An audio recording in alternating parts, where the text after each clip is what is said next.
Course Plus. Expressway to Elegant Career. In this video, I want to tell you about setting goals the wrong way. Now, I know that sounds a bit counterintuitive, but please bear with me for a moment. You see, most people go about setting goals the wrong way. Then they get frustrated and disappointed when they don't achieve them.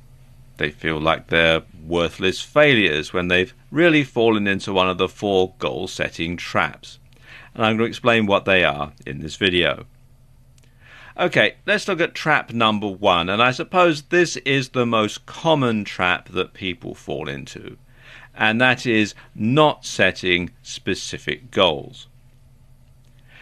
If you don't know what you want, how will you know when you've got it? It just stands to reason, really, but a lot of people don't take that into account. For example, sometimes if you ask people what they want, they'll say they want to be successful. But successful at what? Do you want to be successful in business? Do you want to be successful in sports? Do you want to be successful with the opposite sex? And the same goes for other abstract wants, such as I want to be famous, or I want to be rich, or I want to be happy. Well, what constitutes successful, stroke famous, stroke rich, stroke happy? How will you know when you've got it? What are your terms of reference? So you need to be specific about what it is that you want, or at least have some idea. Then you can narrow it down to formulate a specific goal that you can work towards. And sometimes it's better to break large goals down into smaller ones. And that makes them very easy to achieve.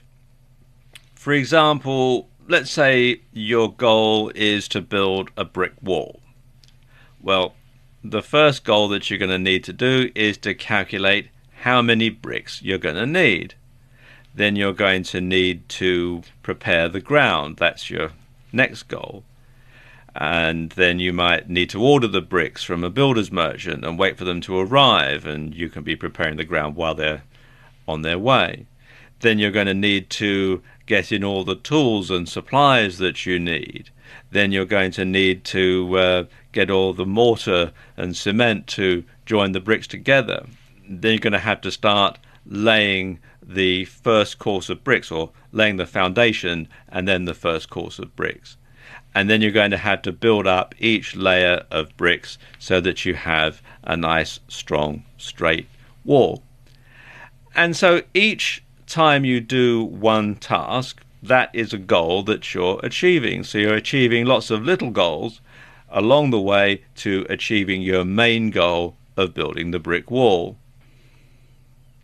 Okay, trap number 2 is being rigid and unrealistic. Saying something like, I'm going to make $1 million by this time next week, starting from scratch today, is totally unrealistic.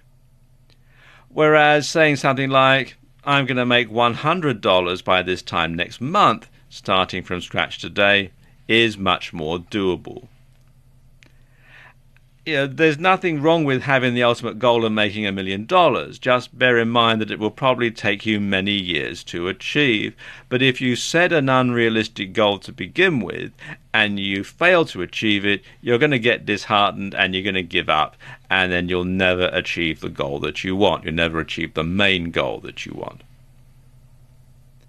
Likewise, having the goal of living in a particular house is never going to be achieved if the current owners don't want to sell it or they plan on tearing it down. But having the goal of living in a certain neighborhood or town is much more realistic. Okay, trap number 3 is having too tight a timescale, or even worse, not having a timescale at all. And while it's a good idea to set some sort of deadline to spur you on to success and to discourage procrastination, your timeline or deadline should be realistic and achievable. And like I was saying earlier, if you set yourself the goal of making $1 million by this time next week, that is a totally unrealistic timeline. Whereas if you set yourself the goal of making $100 by this time next month, that's much more achievable. That's a much more realistic timeline, a much more realistic deadline. But you should have some sort of deadline. Otherwise, you'll just put things off until the time is right. And so many people do this. They say, when the time is right, I'll do this. Or when such and such happens, I'll do this. Or I'll do whatever it is the goal is someday. Well, remember, someday equals never. So if you don't have some sort of a deadline in mind, then you're just going to simply put it off and put it off and put it off, and you're never going to actually do it. All right, finally, trap number 4 is not sticking with it. And when you're trying to achieve your goals, there will be setbacks along the way. It's just a fact of life. Nothing ever goes 100% smoothly. There's going to be things that are going to happen that you haven't factored in because you didn't know about, that you're going to have to deal with. And it's just, it just happens. It's just the way life is.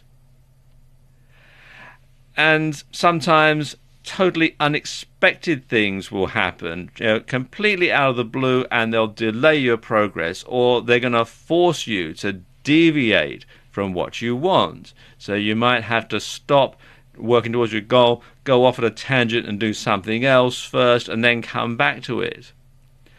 But as long as you keep your goal in mind and you keep at it, then you should achieve it in the long run. And of course, that's the most important thing, is that you do actually achieve your goal. And once you've achieved one goal, it's easy to then set yourself another goal and move on to that, and another one, and another one, and another one, and so on, all down the line. So there you go, the traps that you should really avoid falling into so that you don't set your goals the wrong way.